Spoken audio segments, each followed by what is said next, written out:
Pues bienvenidos a todos, buenas noches. Bueno, pues creo que todo está en orden. Intentando ser lo más puntuales que podemos, empezaremos. Mi nombre es Laura García. Soy especialista de Red de Atención a la Neurodiversidad.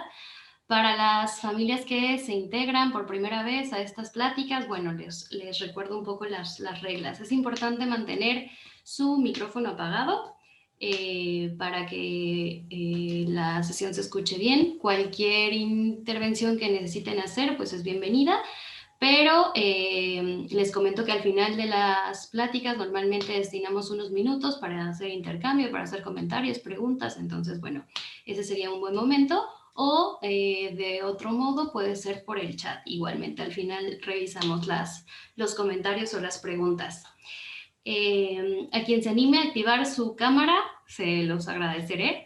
Es importante, ¿no? Poner cara también y saber que alguien te escucha del otro lado de la pantalla. Si les es posible, bueno, adelante, ¿no? Y bueno, vamos a empezar. La plática de hoy es de inclusión educativa. Es la 16 de nuestro curso de formación a familias. Igual, es importante, como hace algunas pláticas ya, se han ido integrando muchas personas de diferentes estados, de diferentes países incluso. Entonces, bueno, vale la pena retomar información de manera breve. Nosotros somos una asociación civil formada de profesionales de la educación y atención a las personas con neurodiversidad, que desarrolla, implementa e impulsa acciones, servicios y programas, gracias, para promover el desarrollo integral de las personas con neurodiversidad, a través del trabajo coordinado con familias, con profesionales, con instituciones, asegurando el respeto de los derechos humanos, educativos, sociales y personales. Red ahora ya tiene diferentes sedes. Estamos en el estado de Nuevo León, Colima, Guanajuato, aquí en Querétaro, en Puebla, en Veracruz y en Yucatán. Nuestros servicios son desde la evaluación diagnóstica, y la atención temprana, intervención neuropsicológica y psicopedagógica y de inclusión educativa. También grupos para el desarrollo de habilidades sociales, transición hacia la vida adulta y el apoyo de formación familiar. Este último servicio es desde donde se ofrece esta opción de Red con Familias. ¿Ok? Bueno, Red con Familias surge ya hace algunos meses, a finales del 2020, después de mucha insistencia y trabajo arduo, por la necesidad y el compromiso que sentíamos todavía nosotros de abarcar un poco más, ¿no? De repente dar esta información que muchas veces entre sesiones, entre las dinámicas, pues no nos es viable extendernos tanto o que no logramos dar tantos modelos, ¿no? Entonces, bueno, es una forma de ofrecer una alternativa a las familias.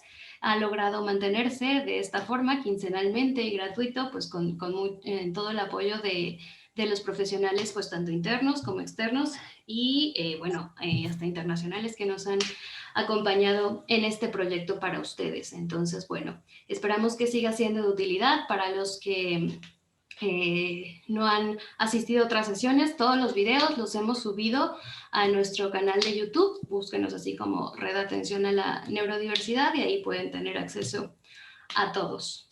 ¿Ok? Bueno, ese era como el inicio.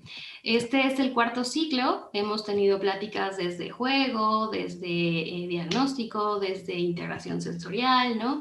Nuestro tercer ciclo fue sobre vida adulta y este cuarto ciclo está orientado a la educación. Hoy es la primera plática, hoy es la de educación inclusiva. Y para empezar, bueno, justo quería hacerles ver, ¿no? Este juego de palabras todavía es como muy común el confundirnos y el estar como en este debate de cómo usar, ¿no? Si usar educación inclusiva, si usar escuelas incluyentes, ¿no? o de repente, como decía el título, inclusión educativa. Entonces, bueno, si nos vamos a términos y demás, cada uno tiene sus explicaciones. Sin embargo, nos quedamos en una dinámica muy limitada, creo yo, a una realidad cuando nos englobamos o nos enfrascamos en términos, ¿no? Entonces, bueno, la idea tiene que ser clara para todos. ¿Qué vamos a ver en esta plática? Pues precisamente eso, desde definirla, ¿no? Desde entender qué es la educación educativa, de la educación inclusiva, perdón. ¿Qué implica, no? ¿Qué retos nos pone? También qué no es. ¿Qué son esas cosas que nos dejan claro que no es la educación que esperamos, ¿no? O que nos imaginamos para nuestros alumnos o para nuestros hijos. Y al final, por supuesto... Hermín la sirvió. Sí, ahí hay quienes. Voy a callar un poco. Al final, ¿cómo lograr que esta educación, esta propuesta, sea una realidad, ¿no? O sea, parte de la realidad de cada una de las escuelas a las que asisten sus hijos o de las que ustedes también son partes, porque, bueno, hay muchos profesionales aquí también, ¿no? Que es un servicio orientado a las familias, pues no se ha limitado para que todos podamos tener esta retroalimentación mutua, ¿no? Al final el conocimiento siempre es así, de muchas partes y no desde una sola dirección. Entonces, bueno, gracias a todos los que destinan su tiempo para estar aquí, para intercambiar ideas. Y bueno, espero que esta plática sea de mucho provecho para ustedes. Bueno, para iniciar, me gustó esta definición que de repente junté de varias fuentes, ¿no? ¿Qué era inclusión? Inclusión implica acoger a todos los niños independientemente, o alumnos, ¿no? De sus antecedentes de salud, origen, económicos, personales, capacidades, ¿no? Con dignidad y derechos de igualdad. Dar un contexto, asegurar un contexto en donde todos se sientan tanto con sus iguales como con sus docentes, queridos, apoyados, acogidos, estimados, respetados, ¿no? Con la misma oportunidad de aprendizaje para su desarrollo que merecen por el simple hecho de ser niños, ¿no? Por el simple hecho de ser alumnos o estudiantes. Entonces, bueno, es importante entender que la educación inclusiva obviamente considera a más grupos en situación de riesgo o vulnerables, ¿no?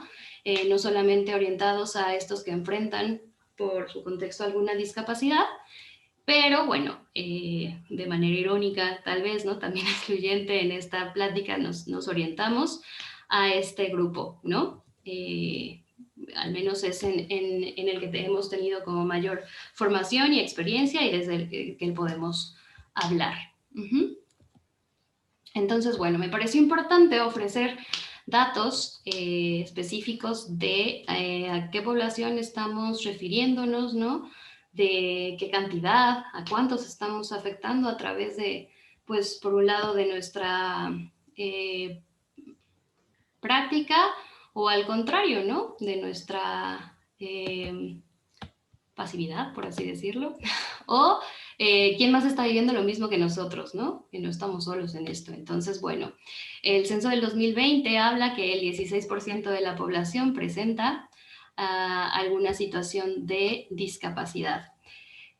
Algunas de las que evalúan es como la limitación al caminar, ¿no? Discapacidades físicas, discapacidades sensoriales como el no ver o no escuchar, discapacidades para hablar o comunicarse, para atender al cuidado personal, ¿no? O ser autónomos, para recordar o concentrarse y con alguna condición mental. Sobre esta población, bueno, también orientada un poquito a estas tres últimas, o cuatro posiblemente, desde hablar, concentrarse, el cuidado personal y la condición mental, pues identificamos que estos documentos arrojan que se aproxima a 4.527.000, etcétera, la población que se encuentra en edad educativa, ¿no? Es el 19%. Y bueno, va de 0 a 17 años aproximadamente. Y que de toda esta población, en realidad solamente estuvieron matriculados 358,000 y pico estudiantes con discapacidad, ¿no? ¿Qué nos diría eso? Pues ¿dónde están todos los demás? Bueno, si nos vamos a más prevalencia o datos, encontraríamos estos porcentajes, ¿no? Cuando hablamos de trastorno del espectro del autismo, pues 1 de cada 115 o el 55% en la infancia de trastorno de déficit de atención con o hiperactividad. Discapacidad intelectual, 1% de la población, trastornos de comunicación, de 2 a 3% de la comunicación, y trastornos del habla, de 3 a 6%, ¿no? En edad escolar igualmente. Esto es como muy orientado a niños. ¿Por qué? Porque son situaciones de neurodesarrollo. Trastornos de las habilidades motoras, bueno, el 6%. Y trastornos de aprendizaje, más o menos entre 5 y 15%. Entonces, bueno, esto es más o menos a lo que nos vamos enfrentando en nuestras aulas, en las escuelas, ¿no? Y bueno, para empezar, ¿qué es, no? ¿Qué empezaríamos por definir qué es la educación inclusiva? Estamos a nada de entrar a una nueva. Sus micrófonos, de favor, que no ubico quién es el que tiene abierto. Esperando la opción. Sí, vamos con él. Se nos pone contra nosotros porque nos equivocamos a Gen, ya. Ya, perdón. ¿Qué es? Bueno, estoy segura que si abro micrófonos y se permiten ir compartiendo, que no sería un mal ejercicio. No sé cuántos somos en este momento. Bueno, sí, ya somos bastantes. Pero quien guste ir compartiendo su definición es abierta. Creo que todos coincidiríamos, igual y dejo unos minutitos para quien guste, pero coincidiríamos en una educación para todos, ¿no? Nos quedaría claro. Una educación para todos y posiblemente, esforzándonos más, hablaríamos de una educación para todos en un mismo lugar, ¿no? Juntos, compartiendo un entorno, compartiendo un mismo contexto. También hablaríamos de lugar donde o el sistema que garantiza el aprendizaje. Para algunos todavía sería la presencia, ¿no? Pero va más allá de la presencia, en realidad es la participación. Y ahora se insiste mucho en que se hable de aprobación, ¿no? ¿Cómo voy a asegurar que este alumno apruebe? Y ahora vamos a regresar a eso, porque no se trata de aprobar un grado, un examen o un currículum, ¿no? Va más allá. Y bueno, la mirada en el contexto, que el contexto es donde se crea la discapacidad, donde se generan las barreras a la que se enfrenta una persona, ¿no? De dejar de ver la discapacidad de la persona, sino responsabilizar al contexto de no ofrecer esas oportunidades que le permitan calidad en la educación, ¿no? Entonces, bueno, si hablamos de derecho, tendríamos que tener claro que sería algo que no nos cuestionemos, ¿no? Algo donde nadie pudiera elegir si acepto o no a un niño, ¿no? Porque ¿quién soy yo para negarle un derecho, ¿no? O limitarle un derecho. Entonces, desde ahí tendríamos que cuestionarnos, ¿realmente este derecho existe para todos? Juntos, ¿por qué juntos? Bueno, juntos implica entender que la diversidad es parte de la naturaleza humana. Entonces, no tendríamos que pensar que necesitamos grupos homogéneos, ¿no? O grupos con ciertas características para completar un solo currículum, una sola expectativa, ¿no? Sino considerar que al haber una variación está en nuestras manos, pues ofrecer esas alternativas a esas diversidades. También entender que esta palabra de juntos nos hace reflexionar sobre la importancia de crecer a partir de lo social, ¿no? Crecer a partir del compartir, de que en realidad el humano se forma, se construye a partir de las interacciones con otros, ¿no? Y estaría además hablar de las teorías de aprendizaje social, ¿no? El aprendizaje colaborativo, etcétera. Eso está comprobado. El ser humano necesita de esa interacción. Y entonces igual, ¿no? O sea, ¿qué tanto estamos comprometiendo o limitando ese desarrollo cuando yo no aseguro este derecho para todos juntos, ¿no? Para todos aprender a través del reconocimiento de el otro, donde se garantice el aprendizaje. Es decir, esto implica que nos cuestionemos también sobre qué aprendizajes, ¿no? No se trata aquí de hablar de unos simples objetivos, ¿no? O materias, por ejemplo, como hasta ahora, o bueno, ahora les decimos áreas, ¿no? Pero siguen siendo algo limitante, siguen siendo algo que no nos está capacitando para la vida. Tanto, pues más adelante hablaremos de nuestra situación de pandemia, ¿no? Actual. Entonces, bueno, creo que nos dejó ahí bastantes ideas al aire y que nos hace o nos obliga a volver a esto. ¿Es realmente lo que queremos como escuela? ¿Es realmente los aprendizajes que necesitamos, ¿no? Participar. Hace rato les decía, bueno, sí, muchas escuelas ya hablan de estar incluyendo, y nos topamos con pues, malas experiencias donde el niño en realidad nada más está compartiendo un aula, ¿no? O donde se está conectando, pero no está adquiriendo conocimientos, no está adquiriendo motivación, ¿no? Interés por lo que pasa. No se está enterando muchas veces de qué pasa, ¿no? No está accediendo a esta información, a estas actividades y el intercambio al final con sus iguales, ¿no? Y finalmente la aprobación, es decir, que tengamos claro que al no haber una sola forma de una currícula o unos objetivos concretos, pues también tendríamos que asegurar que sabemos evaluar y entonces ofrecer aprendizajes, situaciones que nos permitan el éxito, ¿no? Que nos permitan valorar el esfuerzo o reconocer realmente ese esfuerzo y esos avances, aunque no se hable de cumplir con un examen, ¿no? Con un objetivo curricular en sí, sino de en respuesta a cada necesidad y cada plan individual que debería tener cada alumno. Bueno, poner la mirada en el contexto.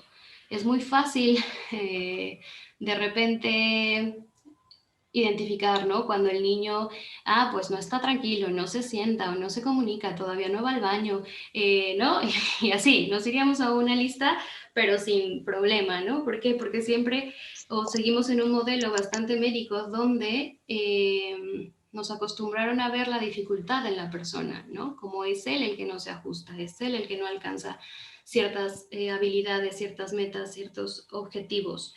Y no es así, ¿no? Al final ninguna persona elige su condición, su realidad, ¿no? Sea pues ese tipo, ¿no? Física, cognitiva. Entonces, no podríamos comprometer de repente a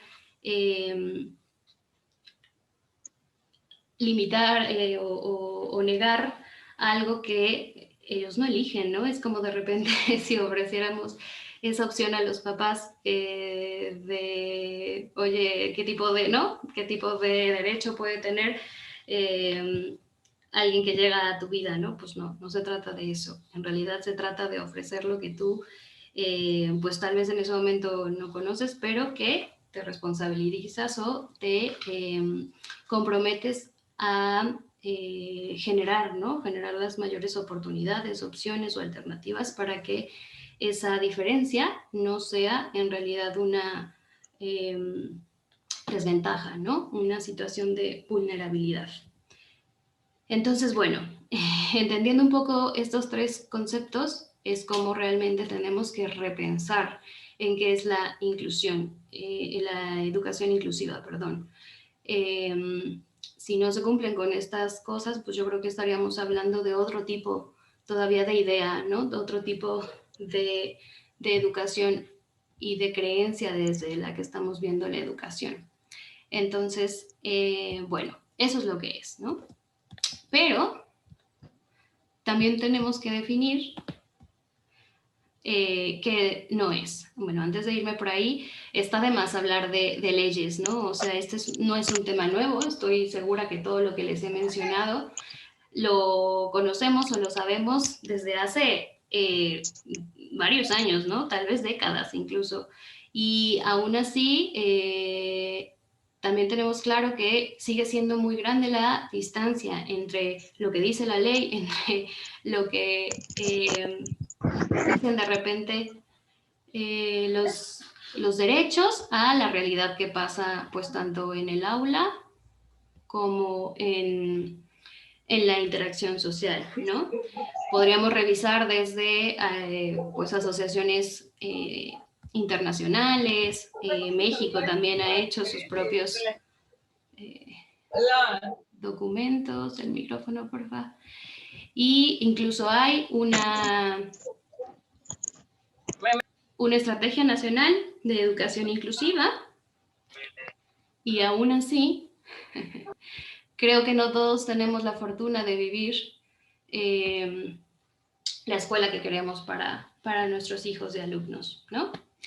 Entonces, bueno, de que están las leyes, están. Yo creo que el problema es que nadie las vigila, ¿no? O no hay esta accesibilidad tan fácil para asegurarse que se cumplan. Y entonces, ¿qué no es? Bueno, ¿por qué la educación inclusiva no pasará? De repente, pues hay mucho debate con esto, ¿no? Teniendo tanta teoría, teniendo, pues como vimos, tantas leyes, tantas investigaciones que apuestan por esto, ¿no? Países que nos dan también el ejemplo de que esto ya funciona, pues de repente como Italia, Canadá, Portugal, ahorita está haciendo como un auge, un modelo muy importante que nos dicen cómo, qué, y aún así, pues parece que no terminamos de comprenderlo, ¿no? Y yo creo que es porque pues nuestra sociedad no está preparada, ¿no? Porque posiblemente todavía no estamos en ese punto de reflexión, en esa conciencia de reconocer que no se trata de parchar, ¿no? Estamos en este punto todavía de creer en ajustes razonables, en adecuación a currículas, ¿no? Y va más allá, como explicábamos en la definición. Tenemos que repensar la educación, ¿no? Tenemos que entender que no puede crearse a partir de lo que ya existe, porque no ha funcionado, ¿no? Sino reconocer que al ser todos tan diversos, tiene que ser una educación que responda a eso, ¿no? A cada uno de nosotros y no de manera homogénea, ¿no? Y entonces, ¿cómo sabemos que no estamos aún capacitados, ¿no? Convencidos más bien como sociedad para esto? Pues, ¿qué pasa? Que de repente nos enfrentamos a un sistema donde insiste en usar un currículum, ¿no? Insiste en que todo pase en el mismo tiempo, los mismos aprendizajes para todos, el mismo ritmo para todos, la misma evaluación para todos, los mismos materiales para todos, ¿no? Pensar que esto se puede, pues ya iniciamos mal, ¿no? También este sistema que insiste en la especialización como alternativa para atender a la diversidad, ¿no? Y que son las personas pues, realmente especializadas las que deberían dar respuesta a las necesidades que siguen viendo en la persona, ¿no? Y pues no es así.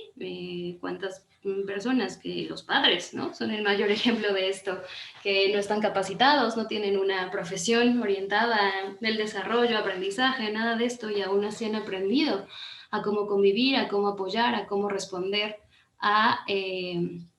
y ofrecer apoyos para sus hijos, ¿no? Bueno, no estamos todavía capacitados, no estamos convencidos porque siguen existiendo centros que exigen evaluaciones para aceptar a los niños. De repente, y más en este justo momento, ¿no? Que estamos en cierre, bueno, que estuvimos en cierre de ciclo, en evaluaciones finales, los que se van integrando apenas al sistema educativo, o los que abandonaron por ciertas situaciones, o los que van a iniciar una nueva etapa educativa. Y yo no sé si de repente como directivos, como centros, nos hagamos conscientes del impacto que causa a la familia, a un niño, el negar el acceso, ¿no? El condicionar el acceso. Si empezáramos a hacer una recopilación de todas estas experiencias, nos haríamos conscientes de que el principal estresor para las familias es la escuela, ¿no? A veces no es la situación personal en casa, a veces no es la misma situación de salud, ¿no?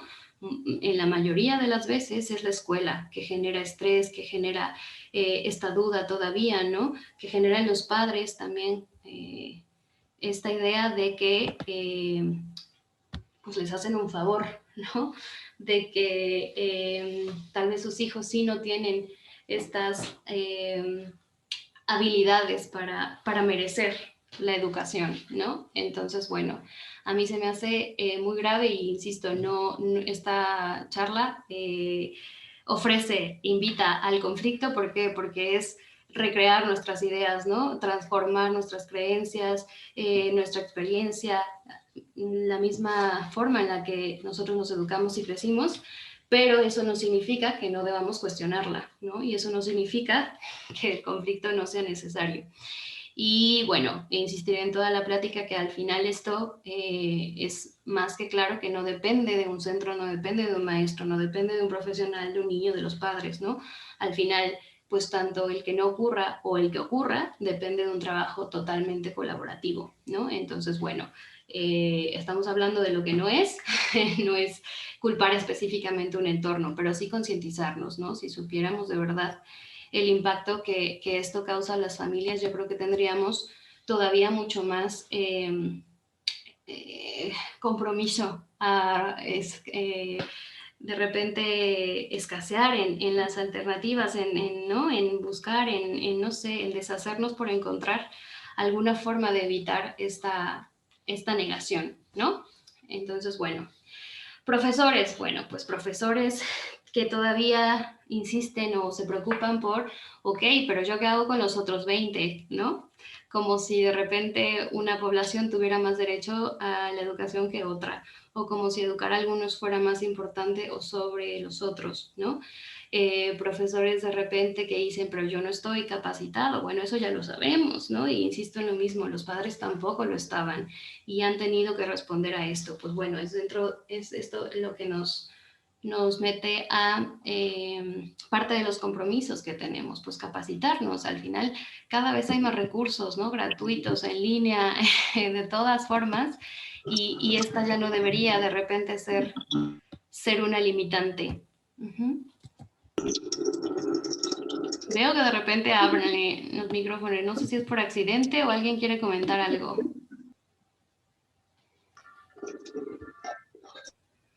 ¿No? Bueno, entonces, perdón, me atrevo a callarlos porque se interrumpe, pero si alguien quiere, por favor avíseme. No sé quién es OnePlus, pero creo que es por accidente. Ok. Bueno, hasta aquí aprovecho para si alguien quiere comentar algo, si alguien quiere participar. Adelante. Ok. Bueno, seguimos. No sé si sea... A ver, ya.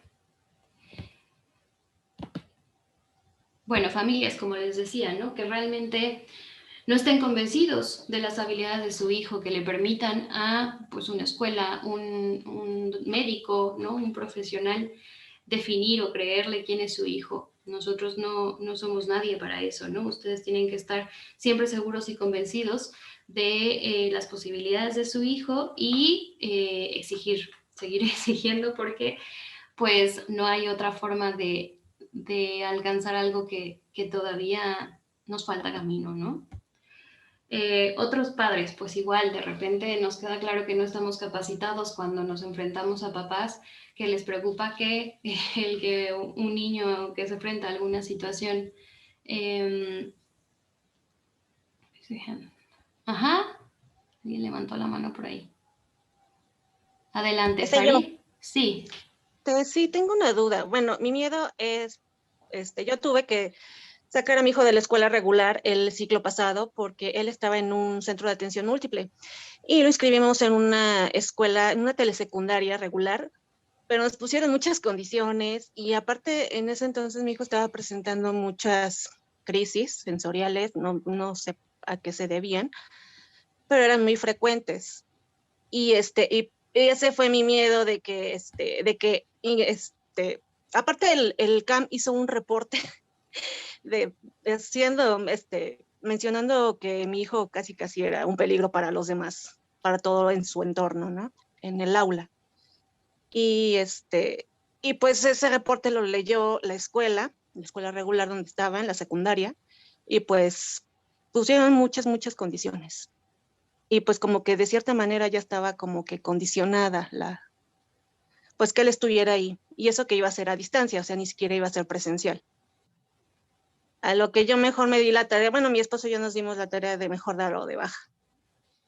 Pero pues en estos casos, ¿qué podemos hacer? Porque pues ahora sí que pues él de repente tiene esas crisis. Incluso yo me ofrecí como maestra de apoyo, pero pues ni aún así la escuela quiso, o sea, y aparte también fue mi miedo, ¿no? De que pues ¿qué tal si tiene una crisis ya con sus compañeros ahí o con sus maestros, ¿no?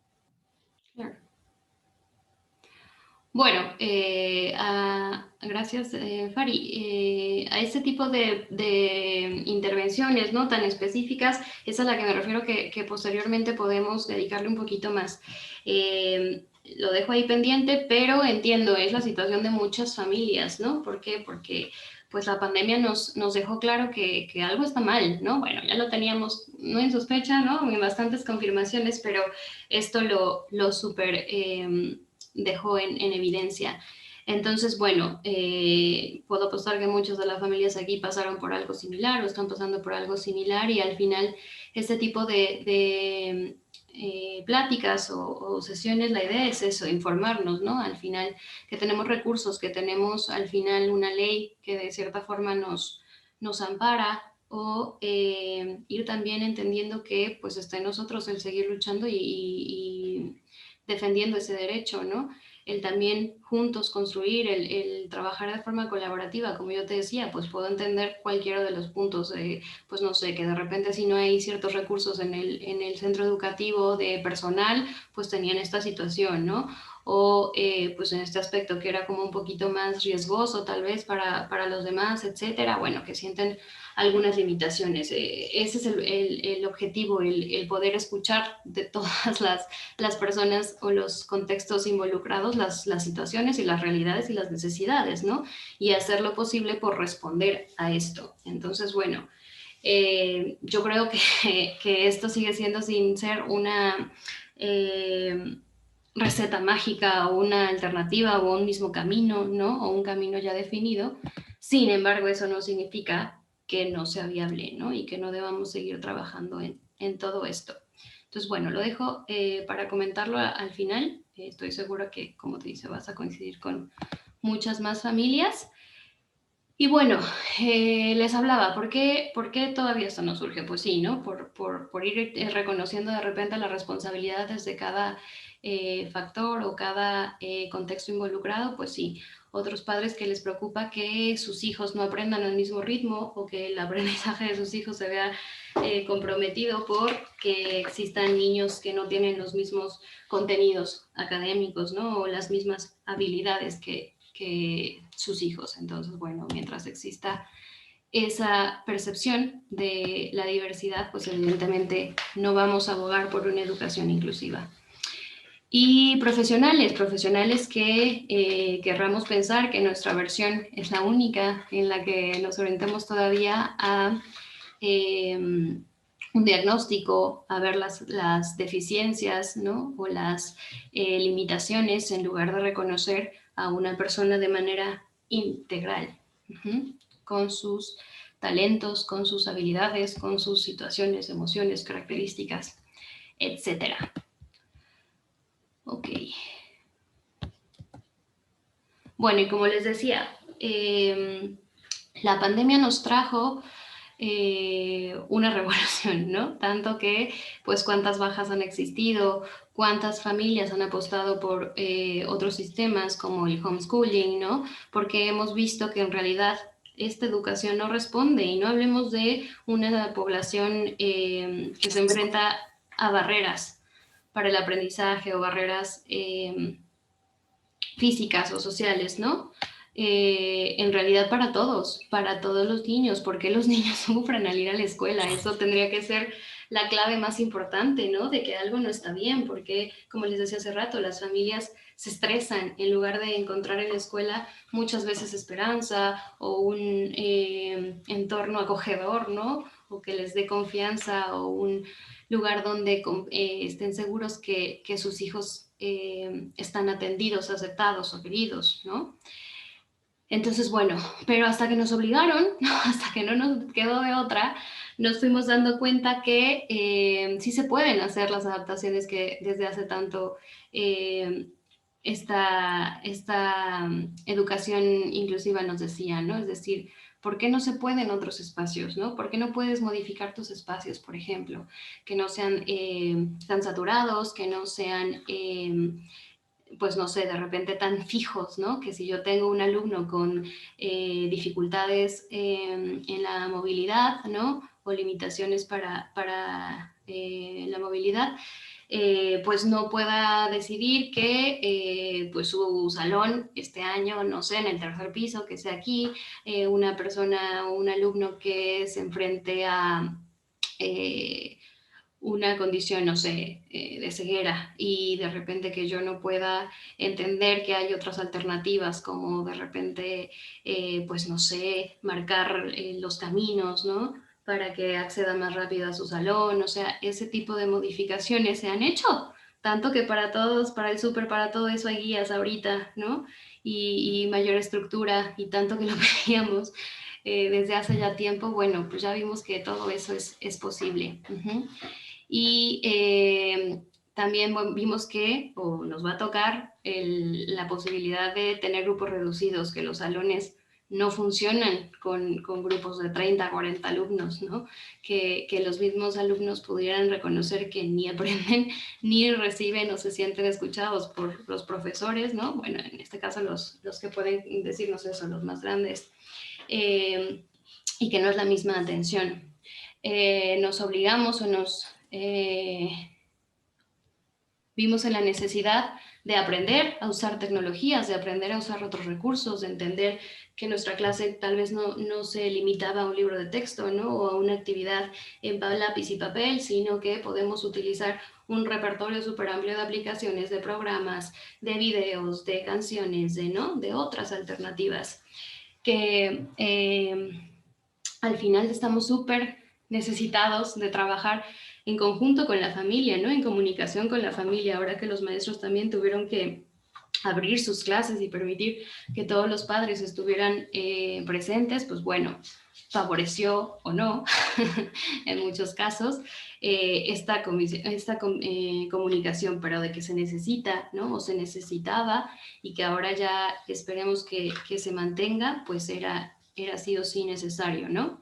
El tiempo invertido, por ejemplo, en planificar nuestras clases, en estructurar nuestras clases, pues yo entiendo, nos rebasaba, ¿no? Muchas maestras que pues posiblemente solo durante su estancia en el centro trabajaban, pues ahora se veían en la necesidad de seguir trabajando en otros horarios, ¿no? Durante más tiempo, revisando más evidencias, etcétera. Pero bueno, el tiempo también, hubo tiempo, ¿no? Pudieron sacar tiempo de algún lugar. Formas de evaluar, pues ya nos quedó claro que no solamente era a través de un examen, ¿no? Ya mandamos pues evidencias con fotos del trabajo, de los aprendizajes de otra forma, ya pudimos hacer otro tipo de, pues no sé, videos, presentaciones, ¿no? Otros recursos que nos permitieron reconocer los avances en nuestros alumnos. La utilidad de los contenidos, realmente el reconocer que lo que estábamos enseñando no respondía a las necesidades que nos enfrentábamos con nuestros hijos en casa, ¿no? En esta dificultad pues para el control emocional, para regularse, para gestionar, ¿no? para muchas cosas que en realidad debería ser a lo que está orientada la escuela en lugar de contenidos tan académicos. Y bueno, la diversidad del alumnado, es decir, ya mi forma de presentarles la clase pues no tenía mucho sentido para muchos, ¿no? Algunos ya me quitaban la cámara, se iban, no sé qué. Bueno, por eso, porque no todos estaban aprendiendo de mi forma de enseñar y tal vez en el aula yo no me estaba dando ese tiempo o esa oportunidad de reconocer o de autoevaluarme, ¿no? Entonces, bueno, complicado sí, inesperado sí también, pero nos trajo muchos aprendizajes, ¿no? Y creo que esto es lo valioso de toda esta situación y deberíamos tener claro que no se nos puede olvidar, ¿no? Estos pequeños avances y estas pequeñas mejoras para seguirlas exigiendo y seguirlas buscando en el día a día, cuando regresemos. Bueno, y el punto final, ¿cómo lograr realmente acercarnos entonces a la educación inclusiva, ¿no? Después de todas estas cosas, pues yo sé, suena un poco lejos o un poco complicado, pero en realidad obviamente es posible, como les decía, hay mucha evidencia de muchos países que ya están en esto, que ya llevan años, ¿no? De nosotros, y no están lejos, aquí hay muchas experiencias positivas, que no sea lo más común no significa que no pase, ¿no? Y no significa que haya mucha gente ya trabajando y comprometida en esto. En realidad yo a las familias siempre les digo, pues lamentablemente todavía estamos en un punto en el que nada es seguro, ¿no? En cada ciclo, ¿por qué? Porque no hay una escuela perfecta, no hay, ¿no? Alguien que no falle, sino más bien depende de la suerte que tengamos en el compromiso de ese director, en el compromiso de esa maestra, ¿no? Y bueno, eso es lo que creo que debemos de cambiar, que no se trate de suerte, sino de asegurar esa vocación, ¿no? Esa intención de seguirnos capacitando y de seguir analizando nuestra práctica para mejorarla y darle una respuesta a todo el alumnado, ¿no? Entonces, bueno, es ahí a lo que me refiero con cuestionarnos, ¿no? Cuestionarnos si realmente lo que estoy haciendo hoy le está funcionando al niño, ¿no? Lo prepara para una vida real, le está dando las bases para aprendizajes posteriores. Conocer, el primer punto es eso, ¿no? Conocer a nuestro alumno, realmente no basarnos en las evaluaciones pues médicas o psicológicas con las que lleguen o con los referentes de una escuela anterior, ¿no? Sino darnos tiempo de conocer a la persona, ¿no? Conocer sus intereses, sus formas de comunicarse, sus formas de interactuar, qué lo calma, ¿no? Qué le da tranquilidad, pues cómo se expresa, cómo son sus emociones, qué aprendizajes, sí, previos tiene, qué experiencias previas tiene, ¿no? Y es aquí donde tenemos que utilizar a las familias, de conectarnos a las familias y preguntar todo lo que no sepamos de estos alumnos, ¿no? También la actitud y las expectativas. Hace no mucho estaba escuchando una plática sobre el trastorno de déficit y me encantó una idea que compartieron, ¿no? Un estudio de que nos podrían preguntar cuáles son los maestros que más se han impactado en nuestras vidas y que seguramente serían aquellos que nos hicieron saber o creer que confiaban en nosotros, ¿no? Que apostaron en nosotros. Y sí, efectivamente, es de las motivaciones más grandes del alumno el saberse capaz, ¿no? El saber que alguien le apuesta por él o confía en él. Entonces, eso depende obviamente de cómo yo reconozco y creo mis expectativas en base a él, ¿no? En base a creer que no hay un límite, en base a creer que pues yo voy a trabajar en que él aprenda y en el que él siga creciendo y desarrollándose y que no tenga un límite, ¿no? Eso sería el apostar, el tener actitud de recibir, de capacitar, ¿no? De ofrecer alternativas, capacitándome, yendo un poquito más allá de lo que de repente, pues sí, el horario laboral nos exige. el trabajo colaborativo, el entender que sí o sí necesitamos de los demás, ¿no? Es decir, no solamente como contexto general, ahorita lo que hablamos, ¿no? El terapeuta, el papá, el maestro, sino dentro de la escuela, el entender que tenemos tanto que hacer, ¿no? Tenemos que crear tantas alternativas que no puede ser que una sola persona las genere, ¿no? Hay quien sí es admirable y demás. Pero ¿por qué pensar que este conocimiento, estas habilidades, este compromiso, este trabajo tendría que ser solo de una persona, ¿no? Cuando al final todos necesitamos esta apertura, seguir creciendo y esta realidad en nuestras aulas. Entonces, el aprender a trabajar de manera colaborativa, ¿no? El que tengamos, pues yo, ¿sabes qué? Hice este material y este material es para todos, porque yo, aunque yo estoy en primero de primaria, tal vez tú tienes un niño en quinto que le puede servir esto que acabo de elaborar, ¿no? Y así, entre todos, retroalimentarnos con las aportaciones, con los materiales, con las estrategias que vayamos estableciendo. Uh-huh. Y capacitarnos, pues evidentemente, como les decía, no se trata de repente nada más pensar que tiene que ser envuelta a la universidad y estar ahí, no, ya ahorita hay muchas alternativas, ¿no? Como les decía, en línea, gratis, tutoriales, bibliografía, ¿no? O sea, de eso de verdad creo que ya no hay límite. Entonces, bueno, es más bien cuánto tiempo podemos invertirle y decidir que está en nuestras manos, pues esas mejoras. Uh-huh.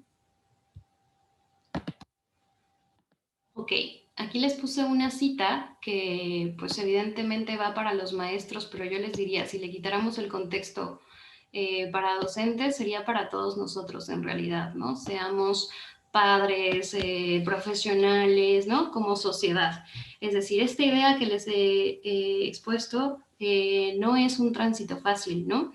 Implica una movilización de todas y cada una de nuestras dimensiones del ser y del hacer, en este caso docentes, ¿no? Pero yo diría personas, humanos, cuestionar, autoanalizarse, preguntarse si realmente pertenecemos a esta sociedad, ¿no? Al sistema educativo por convicción, por vocación, de servir, de educar, de entregar mejores personas en julio, de las que recibe en agosto, pensando que 200 días son una oportunidad de innovar, ¿no? Es de Velázquez en un libro muy bueno. Pero les decía, si pudiéramos trasladar estas palabras a una sociedad, a una realidad que a todos nos corresponde como sociedad, pues sería lo mismo, ¿no? Que tanto yo en el día a día, insisto, sea madre, sea hermana, sea o no sea de alguna persona con alguna situación de necesidad de apoyos, pues que yo entienda que en mí también está un compromiso, ¿no? Un crear más, un aportar más, el saber que en la tienda me puedo enfrentar a, pues yo qué sé, una persona con sordera que me tenga que cobrar, ¿no?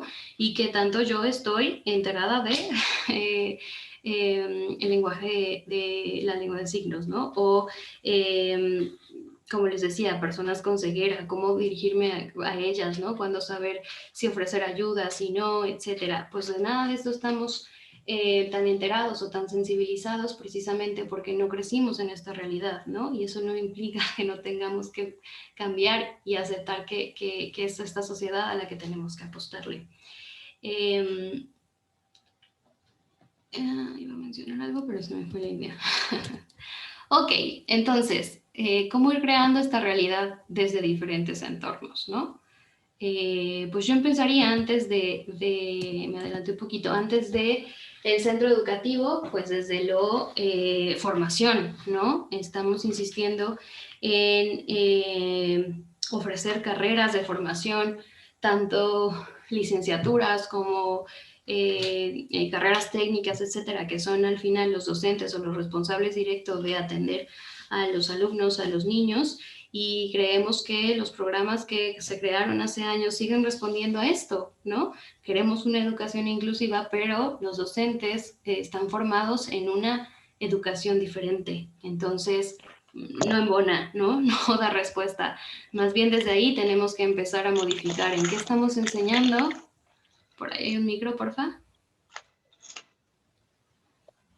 Y empezar a cambiar eso, ¿no? Si no dejamos de ver la diversidad como esta posibilidad de riqueza, ¿no? De riqueza humana y le seguimos dando una carga peyorativa, pues como yo les decía, seguiremos siendo una sociedad que no está lista para esta educación. Entonces, desde ahí, desde la formación que están teniendo nuestros docentes, ¿no? Como veíamos, las políticas están, las leyes están y son bastante buenas, ¿no? Si ustedes se descargan ahorita los documentos de estrategias, las convenciones para las personas con discapacidad, etcétera, se van a llevar un buen sabor de boca, ¿no? Porque son bastante explícitas, son bastante específicas, ¿no? Sin embargo, ¿qué pasa? ¿No? ¿Quién se asegura de que se cumplan? ¿Quién se asegura de sancionar cuando no se cumplen? De sentirnos acompañados. Bueno, pues es esa la carencia. Y ahora sí, ¿no? Viéndonos directo al entorno educativo, que insisto, hoy tal vez hemos hablado mucho de educación básica, pero podría ser en cualquier etapa educativa, ¿no? ¿Qué pasa con el centro? Pues el centro es el primero que debería cuestionarse, regresando como a estos pasos de los que hablábamos. Perdón, que me siguen pidiendo entrar. Llevándonos al centro, ¿qué pensaríamos, no? Pues bueno, debe cuestionarse ¿por qué un niño desde eso, no? ¿Por qué un niño va a la escuela? ¿Por qué un alumno va a la escuela? ¿Para qué viene, no? ¿Qué nos toca a nosotros enseñarle? ¿Realmente son las matemáticas del libro, no? Y las cuentas en el pizarrón, o deberían ser habilidades para la vida, deberían ser competencias que le permitan convivir, ¿no? Y desarrollarse en la sociedad en el futuro. ¿Cuál es mi función como escuela, ¿no? ¿Qué debería estarle ofreciendo? Debería estarle ofreciendo, pues esto, ¿no? De repente tareas sin sentido, de repente, pues no sé, actividades que la aburren, actividades que no le motiven, pues evidentemente tenemos la respuesta, ¿no? Soy la escuela ideal, ¿no? Es algo que también se cuestionan mucho, o que deberíamos como cuestionarnos mucho, y llegar a la respuesta una y otra vez que sí, ¿no? Nadie va a la tiendita de la colonia del otro lado de la ciudad, ¿no? La escuela ideal tiene que ser la escuela más próxima, más cercana a la familia, ¿no? Que más comodidad le genere en su rutina, como es la tiendita, como es la farmacia, como es el parque, ¿no? Nadie se va al otro lado. ¿Por qué para la escuela sí tenemos que cruzar la ciudad entera para ofrecer o para recibir ese derecho, ¿no? Entonces sí, deberíamos ser la escuela ideal, pero entonces, ¿qué está en mis manos, no? ¿Qué está en mis manos? Pues capacitar, obviamente, personal. Está en mis manos ser flexible, ¿no? Entender que sí, que aunque hay un currículo que se deba cumplir por el sistema educativo en el que estamos, también hay otras formas, ¿no? He escuchado experiencias de escuelas que se han atrevido a negarse a esto de, pues mira, no hay forma en la que este niño te cumpla esto, pero te enseñó toda la evidencia que está teniendo, ¿no? Cómo llegó y cómo está ahorita, ¿no? Te mando fotos de cómo es, de qué está haciendo en la escuela, qué ha logrado, etcétera. Y aventarnos a esto, a este riesgo, a esta flexibilidad de no cumplir con una norma nada más porque ahí está, cuando estamos convencidos de que no es lo ideal, ¿no? Pero si no exigimos desde abajo, ¿cuándo va a haber estas autoridades que vigilen, que sancionen, que realmente hagan cumplir la ley, ¿no? Pues nunca. Si nosotros seguimos aceptando esta realidad diciendo, no, pues esto me piden, esto doy, pues entonces el cambio tampoco se genera, ¿no? ¿Qué está en mis manos? Pues sensibilizar a todo tu personal, involucrarlo a todos, es decir, no se trata de docentes, se trata de la tiendita, la persona que hace el aseo, la persona que lleva material, ¿no? O sea, todos deberían estar en la misma sintonía, en entender que esa escuela recibe a una población real, ¿no? A una sociedad real que implica diversidad.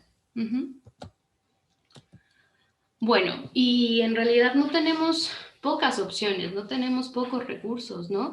Se han hablado ya de muchos modelos, teorías, apoyos, recursos, metodologías. Entonces, bueno, sabemos desde las inteligencias múltiples, ¿no? Nos han insistido en que nadie somos iguales y que tenemos talentos diferentes y que deberíamos estar orientados a ello, ¿no? A no pensar que solo hay una sola forma de conocimiento.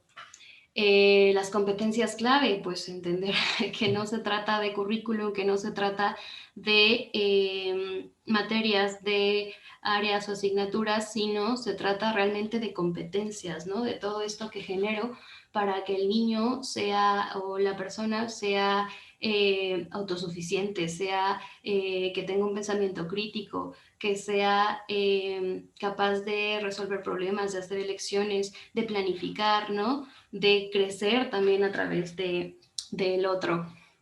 El diseño universal, bueno, de esto ya no les hablé mucho, pero el diseño universal para el aprendizaje surge del diseño universal, que es una estrategia que se crea desde la arquitectura, ¿no? Respondiendo a pues estas adaptaciones que se tenían que hacer en los espacios cuando nos dimos cuenta que había personas con silla de ruedas que no accedían a edificios, ¿no?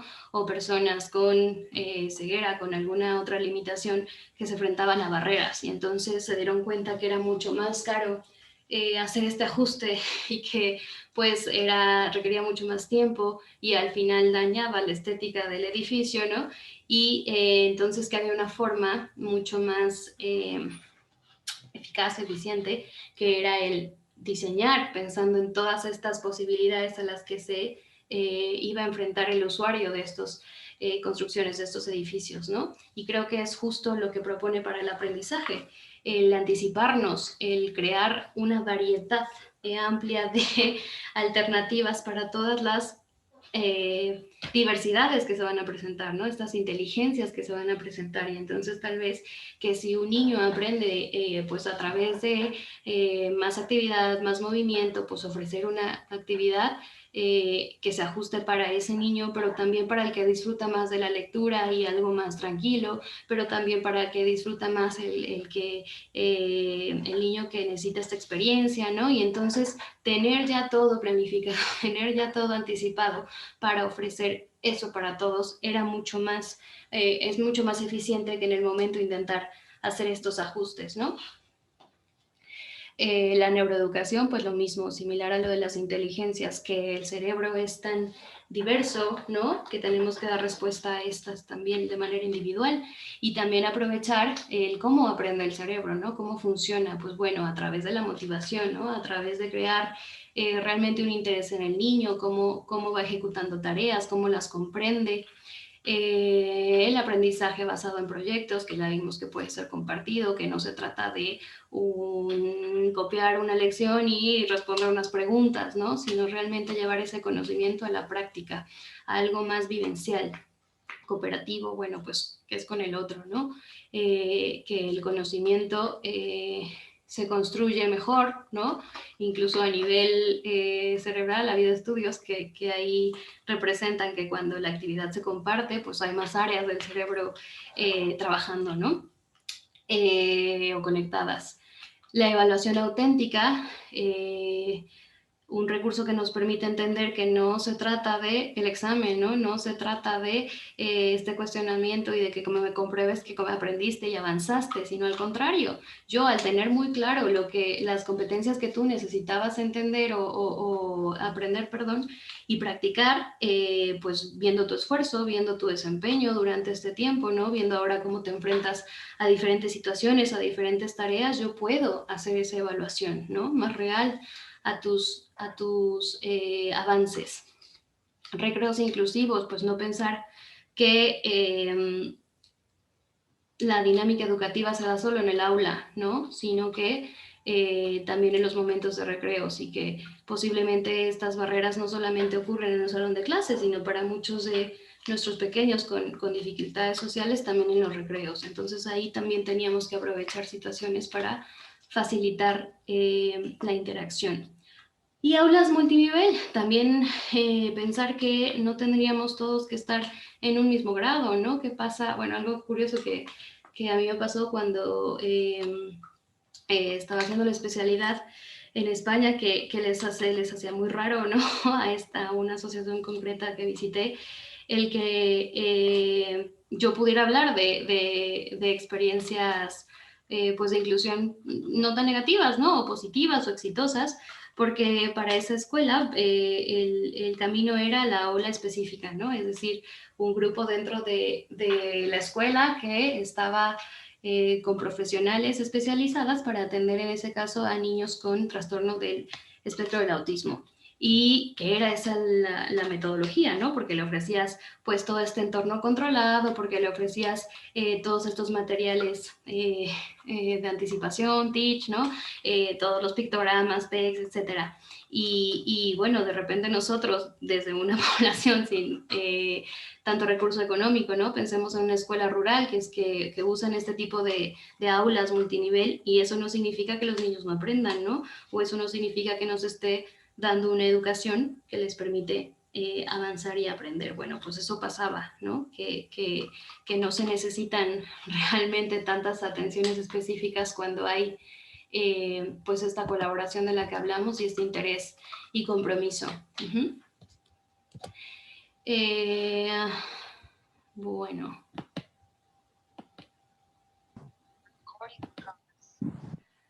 Desde el aula, ¿qué podemos hacer? Voy con tiempo, perdón.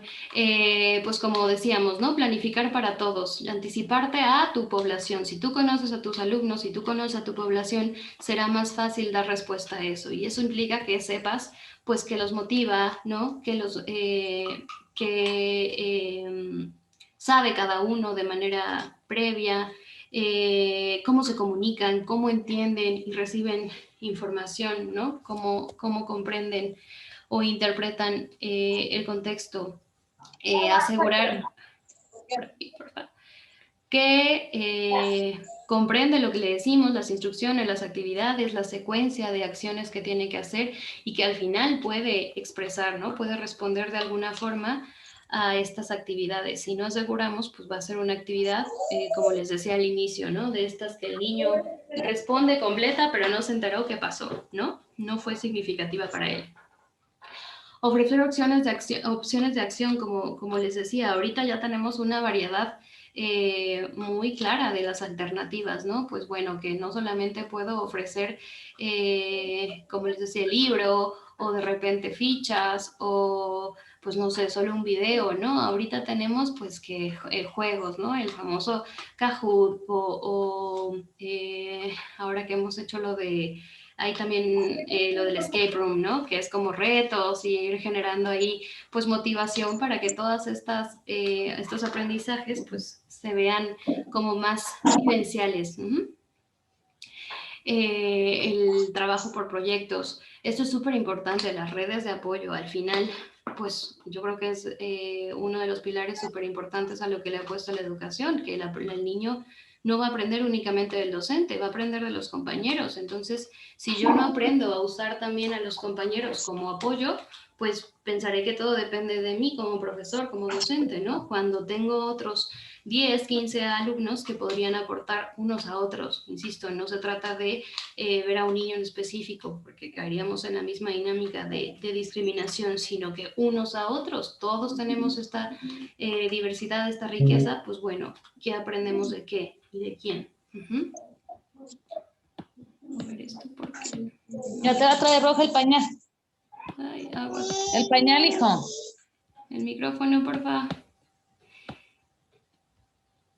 Y bueno, retroalimentar, usar evidencias, que no nos quedemos solo con actividades completadas o entregadas, ¿no? Sino realmente hacerles saber cómo lo hizo, ¿no? Qué tanto cumplió con los métodos, con las metas, ¿no? Con un objetivo, con una tarea, qué pudo haber considerado, darle más alternativas, ¿no? Que esa retroalimentación realmente se dé. No se trata solamente de... insisto, dame evidencia y listo, ¿no? ¿Qué hiciste, qué aprendiste? Y una calificación, para nada. Se trata de juntos hacer útil ese aprendizaje. Y bueno, pues nos compromete también a organizar y a flexibilizar pues tanto el entorno como nuestros contenidos, nuestras estrategias, nuestras metodologías, ¿no? Ok, bueno, y ya para concluir, en mi experiencia, ¿no? Yo quería ponerle también un poco de palabras a esto. Yo por fortuna creo. He tenido la suerte de estar en todos, ¿no? Desde como docente, como maestra de apoyo, como profesional. Creo que la que me falta es la de padre y directivo, pero ninguna está en mis planes. Pero bueno, a partir de eso me atrevo a decir que evidentemente es algo en lo que confío, que me apasiona, que me gusta, a lo que apuesto y estoy convencida, pero que no deja de ser frustrante, ¿no? Que no deja de ser pues cansado por todas las puertas que se cierran, por todos los conflictos que insisto que se abren, pero que vale la pena, que por este, pues sí, esfuerzo, compromiso, tiempo dedicado extra, ¿no? Pero que las gratificaciones lo valen, ¿no? El ver simplemente a un niño que disfruta y va feliz a la escuela, pues bueno, lo compensa. Que una familia está tranquila y satisfecha, lo compensa, ¿no? Que un niño, o ver a un niño en el salón de clases, de repente explicarle al profesor, ¿no? Como de, ay, es que está llorando por esto, o está enojado por esto, ¿no? Que lo comprende mejor que alguien más, o que él puede comprenderlo perfecto, pues es eso gratificante. Cuando la escuela solicita capacitarse, perdón, también es gratificante, es emocionante, ¿no?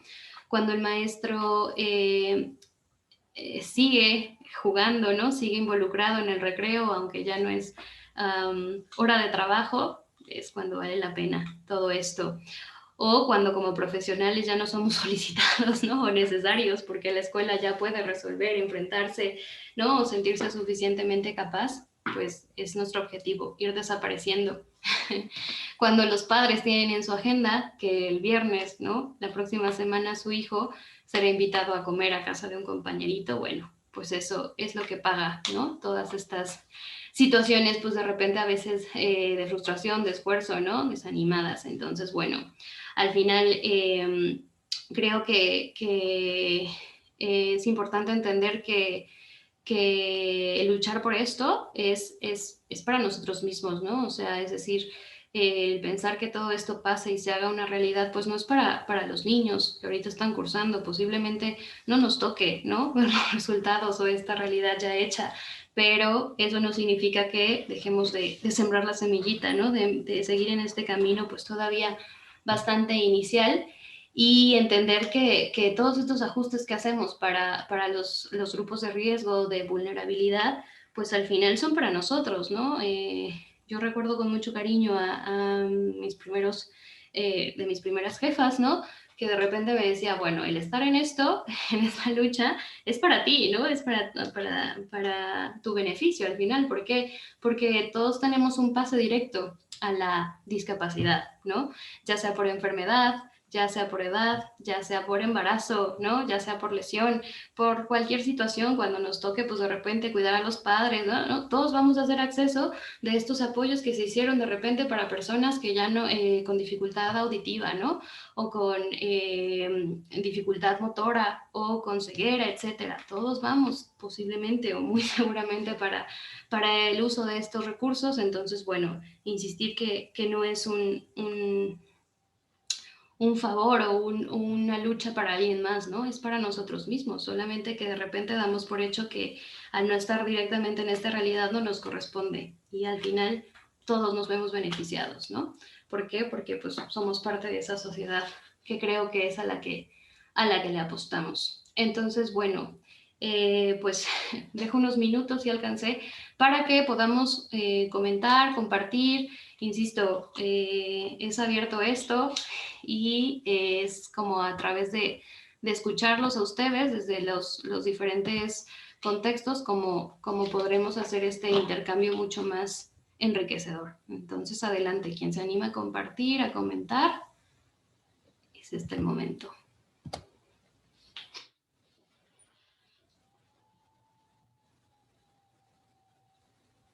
Nadie se va a animar.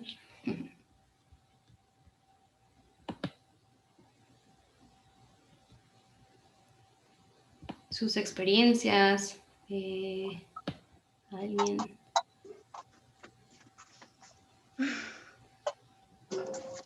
Una pregunta, yo, otra vez. Noches. ¿Me escuchan? Ay, ¿Hola? ¿Quién? Soy yo. Adelante. No te encuentro, pero adelante. Yo es que tengo dudas acerca de cómo capacitan a bien. los maestros. Y si los maestros, por ejemplo, tienen la capacitación para hacer frente a crisis de los chicos con, por ejemplo, el trastorno del espectro autista. ¿Te refieres en general? Sí, sí, sea el nivel que sea, el nivel de apoyo, porque pues todos lo tienen, esas crisis todos los chicos autistas las tienen, no nada más el nivel 3 o el nivel 2 o el nivel 1 como algunos maestros tienen la creencia. Claro, pero te refieres a qué maestros, perdón. No, a cómo los maestros, bueno, si los maestros están capacitados para hacer frente a crisis de los chicos Ok, dentro bueno. del espectro. Pues yo creo que no, no todos, ¿no? Pero es algo en lo que insistía mucho. No podemos seguir pensando que todo esto solo dependa de la especialización, ¿no? Es decir, de repente vamos a ir por la calle y, pues no sé, no solamente la persona que esté capacitada va a poder ayudarlo, ¿no? O va a poder cobrarle en la tienda o venderle algo o recibirlo en un hospital, ¿no? O sea, no se trata de que todos estemos especializados en todas las condiciones o dificultades, sino al contrario, un poco de voluntad, un poco más también de sentido común, de humanismo, ¿no? Que está en mis manos también ofrecer, que está en mis manos cambiar para que esta persona no se enfrente a una situación de discapacidad. Entonces, pues sí, tal vez en este momento no, si se trata de capacitación, pues no, no lo estén, sin embargo, no significa que algo pudieran aportar, ¿no? Buenas noches. Sí, adelante. Referente a lo que comenta la señora, la compañera, yo llevo un año con un niño autista. De hecho, yo soy, trabajé de de un preescolar y ahora sí que no sabía absolutamente nada, o sea, nada sobre el tema. Se me dio la oportunidad porque el niño lo tuve en maternal, de hecho, cuando apenas lo acababan de diagnosticar. Y se me dio la oportunidad, entonces fue como, en lo personal, fue como un reto para mí también el aprender sobre los niños. Ahorita pues he buscado técnicas para tranquilizarlo, porque aunque ahorita estamos tomando la clase en línea, porque el niño está inscrito en una escuela particular, estamos tomando la clase en línea y al principio pues dice uno, o sea, ¿cómo van a tomar la clase en línea ellos? Pues sí, ahora sí que con constancia, sí hemos logrado que el niño esté ahí en su clase, de hecho participa porque o sea, llega a participar. Los maestros pues no les tocó ahorita el niño pasó 3er año de primaria, pero no les tocó ahora sí que convivir con el niño, pero lo hicieron partícipe de algunas cosas, o sea, le explicaron a sus compañeros que pues en algún momento se van a encontrar con él y que ahora sí que todos iríamos aprendiendo, pues ahora sí que adaptarnos todos a él y él a nosotros de una u otra forma. Entonces yo digo que ahora sí que es voluntad de uno mismo, tanto de las escuelas como los maestros, porque sí hay escuelas que pues no tienen nada sobre el tema, pero pues sí, ahora sí que voluntad de uno mismo. Claro, que están creando una realidad distinta, ¿no? No solo uno Sí, rotundo. Así es. Gracias, gracias. Bere. ¿Alguien más? Galaxy, ¿tienes la mano? Galaxy, no sé qué. Hola, Adelante. hola, muy buenas noches a todos, a todas. Pues primero, es la primera vez que entro a este foro. La verdad que los felicito por todo el trabajo que están haciendo. Es un trabajo muy bonito. La verdad es que me emocionó, porque tenía mucho que no escuchaba como que esa visión integral de que, bueno, no nada más es la parte de educación, sino son muchas cosas. Bueno, me presento, mi nombre es Ivonne Flores, yo soy optometrista de formación, pero tengo un posgrado en neurodesarrollo. Y bueno, ahí esa parte me dio oportunidad de trabajar de sombra con una niña con discapacidad visual. En ese momento, pues el objetivo era como ser solamente sombra y ayudarla en ciertas cosas de la clase. Pero conforme fui entrando bueno, yo le dije a la mamá que yo sí necesitaba estar las 8 horas con ella, todo el tiempo de escuela, y si se requería tiempo afuera, sería lo ideal, porque mi objetivo no era solamente estar como sombra, sino era rehabilitarle o habilitarle ciertas funciones que tenía o que no había adquirido. Entonces, me sorprende el contexto educativo en el que estábamos, porque a pesar de que era una escuela aparentemente incluyente y de paga, era privada, híjole, era súper complicado que la niña pudiera incorporarse con los demás compañeros y aparte, pues, los profesores, con todo el ajetreo del salón, de repente era así como que, pues, mira, hazte cargo de la niña y ya me dices que estás revisando con ella y ya vemos, después, al último. O sea, ya era así como que ya hay una sombra, ya, la libramos, ya Claro, no ya. nos hacemos, ajá, no nos hacemos cargo de ella. Entonces era muy complicado como que integrar a los profesores, integrar a los niños.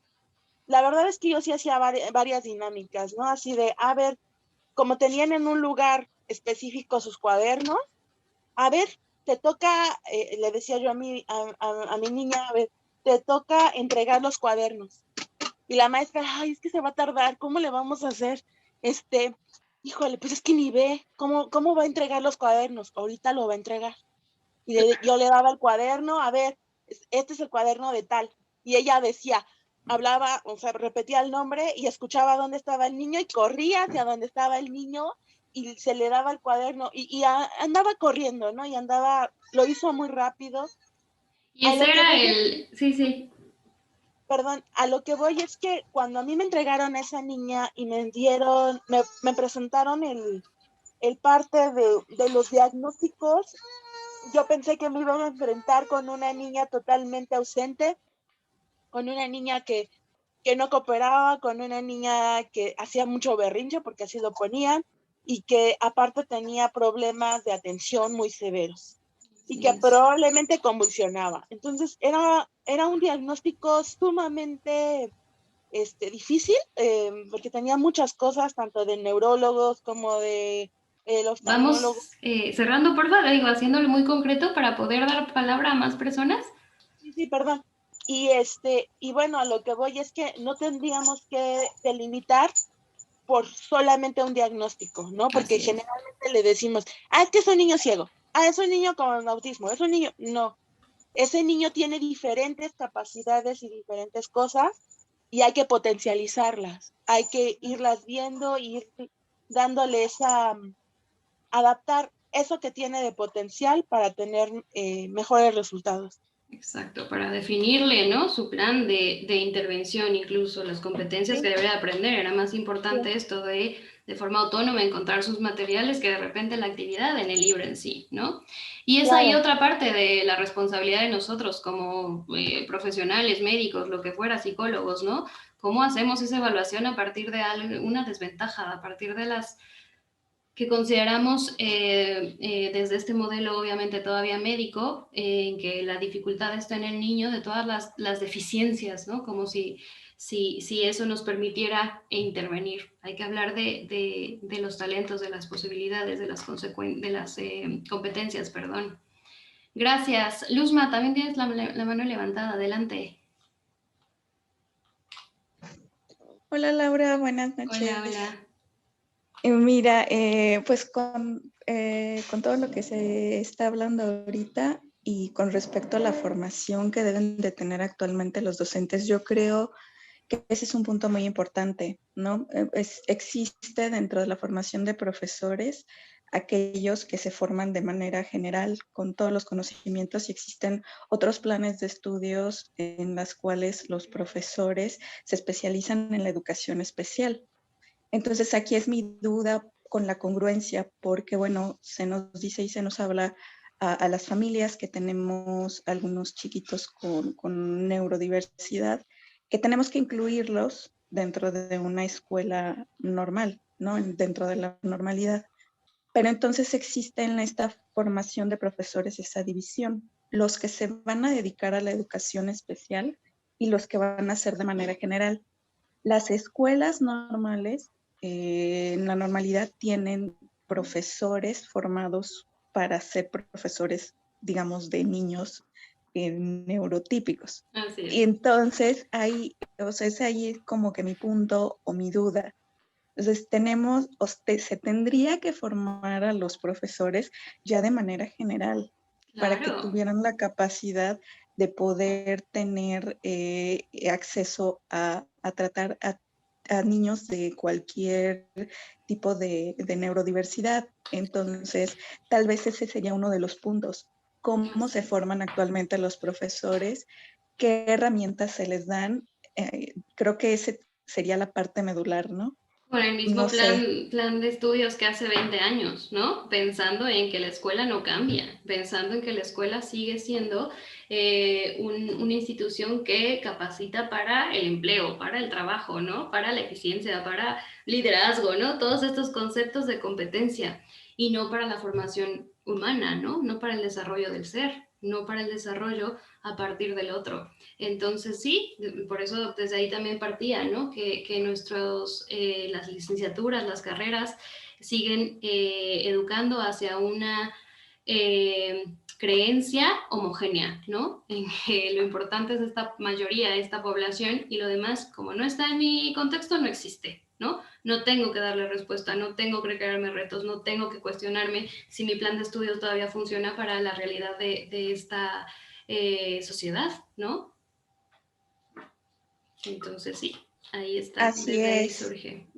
así es. Y mi otra duda que yo tendría al respecto es, em, por ejemplo, bueno, tú conoces nuestro caso, ¿no?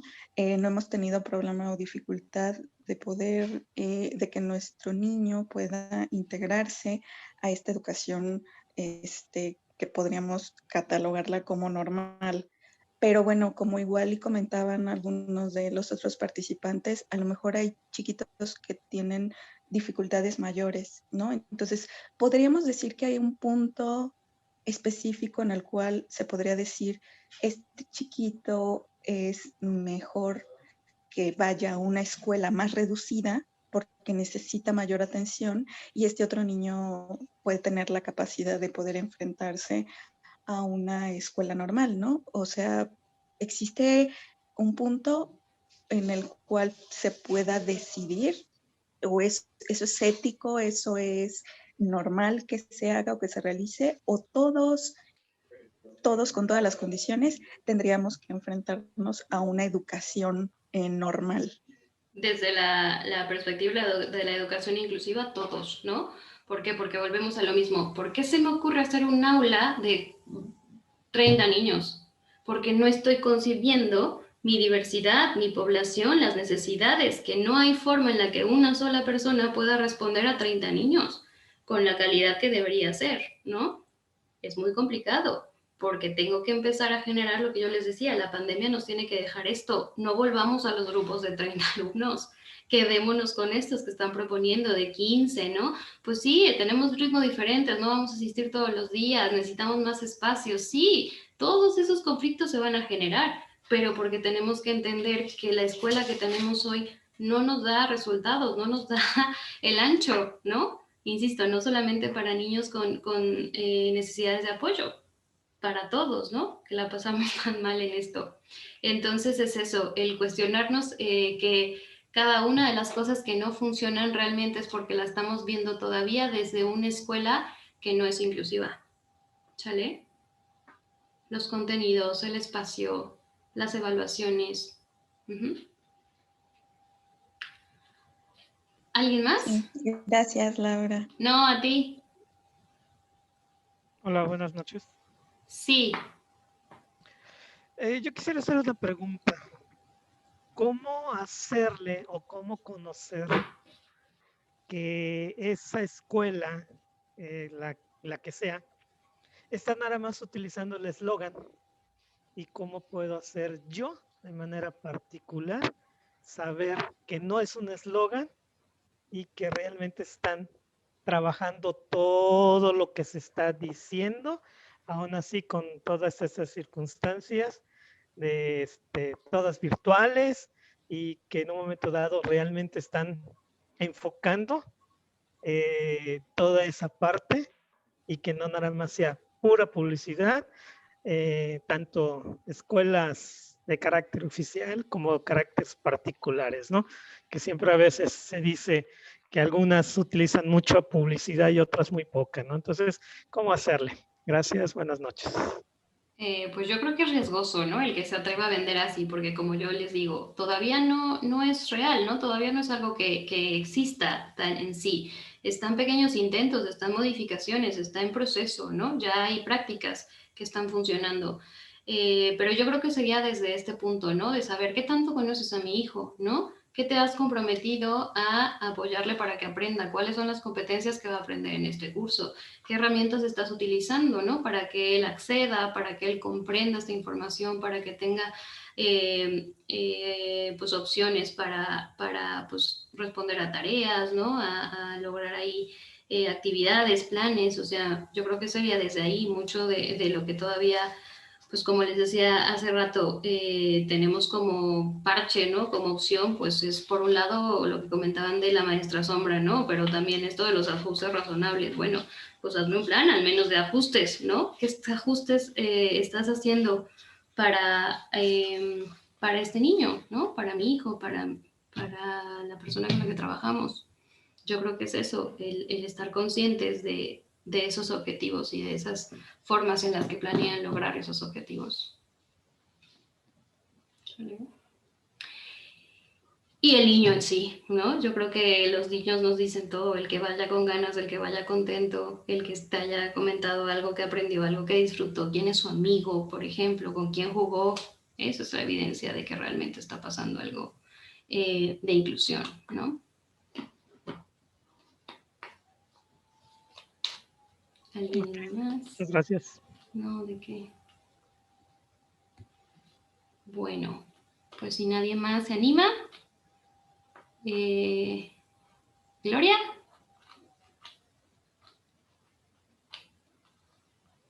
No te escuchas, Gloria. Tienes el micro apagado. Buenas noches. Ahí, buenas noches. Pues me presento, soy Gloria de Culiacán, Sinaloa. Soy maestra de apoyo de un preescolar y es la primera vez que asisto a estas charlas. Me encantó, tomé muchas notas. Mi jardín de niños es un jardín de niños que, como decía ahorita el compañero anterior, dice que es un jardín incluyente, ¿verdad?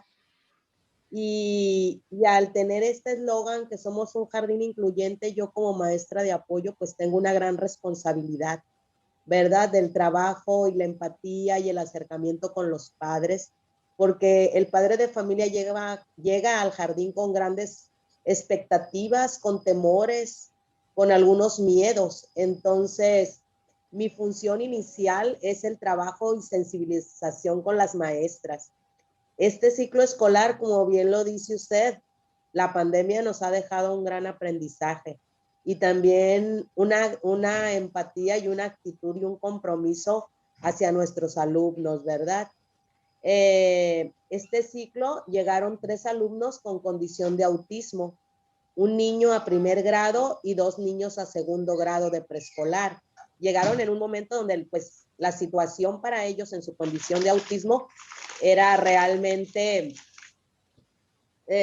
significativa. Los papás tenían temores de llegar a un preescolar, de saber cómo iban a aprender sus hijos. Entonces, iniciamos trabajando mi acercamiento con los padres de familia. Con los padres de familia. Entonces, el primer lazo empático que hice yo fue con ellos, darles ese estima, ese cariño, ese acobijo y decirles, sus hijos pueden lograr grandes cosas, pero es una triangulación papás, escuela y yo como maestra de apoyo también, ¿verdad? En un inicio las maestras de grupo no los tomaron en cuenta, entonces, ¿qué estrategia tomé yo? Planificar semana a semana para ellos específicamente, buscando las áreas de oportunidad que ellos lograban. Y hoy que hice las observaciones de ellos de final de cierre de ciclo, los papás y yo íbamos evaluando mes a mes qué logros teníamos con sus hijos. No les íbamos a pedir algo que ellos no lo pudieran lograr. Íbamos a trabajar en base a lo que ellos deberían de aprender. Lograron control de esfínteres, lograron vocabulario hasta de 30, 40 palabras, conocimiento de habilidades semánticas de su hogar, sus cuerpos, sus prendas de vestir, su aseo, o sea, retos, áreas de oportunidad realmente visibles y que fueran observables en ellos. Claro, ahorita tenemos un gran reto, día a la día. socialización. Ajá, y la socialización es la que nos quedaría un poco ahí en pendiente, ¿verdad? Pero la verdad que yo me siento muy feliz de que hice ese lazo empático con los padres de familia y ese compromiso de ellos. Aquí en Culiacán tenemos el Centro de Atención de Autismo, el Centro de Autismo de Sinaloa. Entonces también les di la orientación para que acudieran al centro. Los niños ya van por su segundo módulo de terapia sensorial, terapia cognitiva, terapia de lenguaje. Van en ese proceso, acuden a equinoterapia también. Entonces, todo eso, eso me ha llenado a mí de gozo y digo, bueno, algo hemos hecho con estos niños. No se quedaron en que no los conozco, no, incluso los miré presencialmente con todas las medidas de sanitarias, ¿no?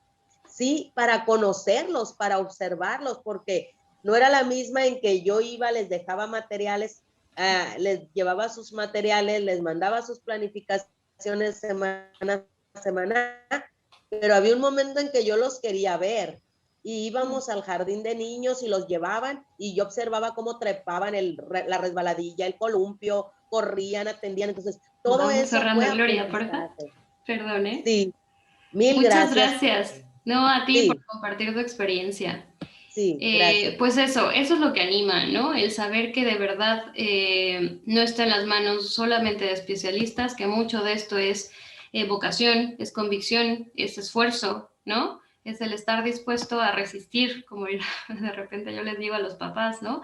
A ver, no existe, no está lo ideal, no, pero no significa que no lo exijas, no significa que no lo esperes, no significa que ya en este momento decidas, vámonos a lo especial, ¿no? Porque pues eso, excluir en la escuela es excluir en la sociedad, ¿no? Sus compañeros son los que van a encontrarse en unos años en la calle, en el cine, en el café, ¿no? Y van a ser los que los van a estar invitando. Muchos papás les da mucho miedo esto del bullying, ¿no? De exponer a sus hijos en las escuelas en este momento que pues posiblemente no estamos habilitados, pero es eso, es que seguimos siendo generaciones que crecimos sin ver esta realidad de la sociedad, ¿no? Sin saber que existe diversidad y que todos teníamos que ajustarnos a normas y formas de pensar y capacidades y, ¿no? Y comportamientos, y entonces la diferencia todavía la veo como una desventaja o ventaja, ¿no? Sobre el otro, en lugar de verla como la normalidad de la población, de la humanización, ¿no? De la humanidad, perdón,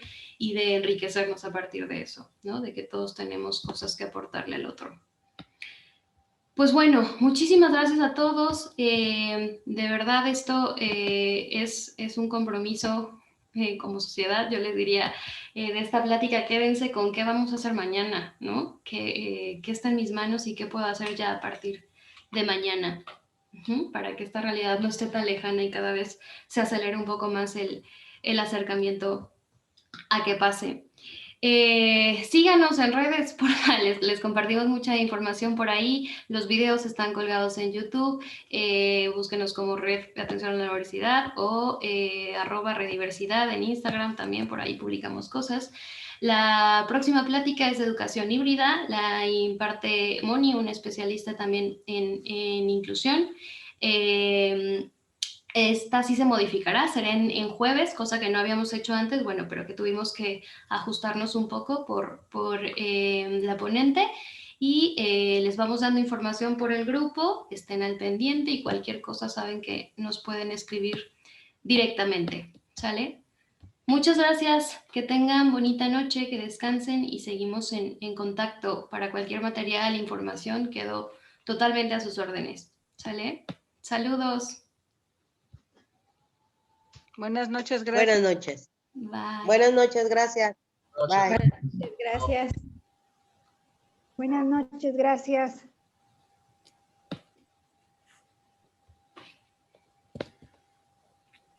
Buenas noches. Muchas gracias. A ustedes, buenas noches.